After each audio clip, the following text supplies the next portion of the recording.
Hello everyone. In this video, I'm going to be reading Chapter 6 in our novel Just Dance by Patricia McLaughlin, Haiku. Bud had gone off to a day-long sheriff's meeting. I was surprised to see him arrive at our house with Mrs. Ludoff sitting in the passenger seat. It was early morning. My mother was hanging sheets on the clothesline. My father came out of the barn with Nate. Bud burst out of the car. "Sylvie, would you believe that the townspeople are singing at Elmer's cornfield? And there's a trumpet and a violin. Flutes to come. It seems you're not only reporting news, you're also making news." "The crows will be back," said my father. "Jack was a crow in his past life," said my mother with a grin.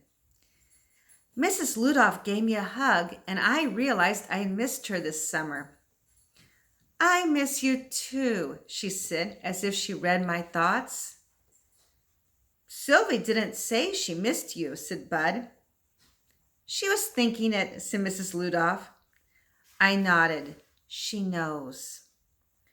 Mrs. Ludoff did that, reading the thoughts of her students. "And all the parents of all the little boys were calling me this morning to find out if their boys started the fire," Bud said. "Thankfully, all three gave themselves up." He handed me the newspaper.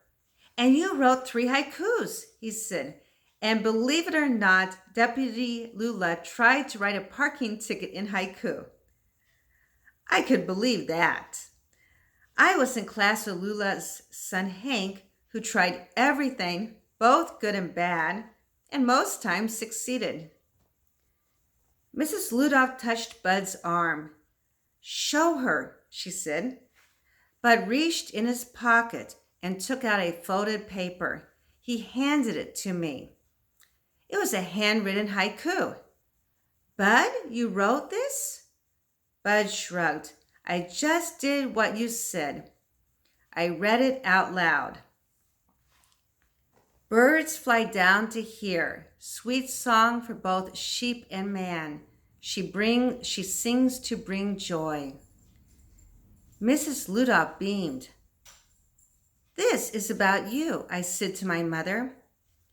"It's about all of us," said Bud. "It's about me," said Nate suddenly, leaning against the wall. My father reached out and smoothed his rumpled hair. I didn't say anything. I was afraid to speak about what I didn't understand, except for one thing. "Your haiku is better than mine," I said softly. I handed it back to him. Bud shook his head. "You keep it, Sylvie. I wrote it for you." Thank you.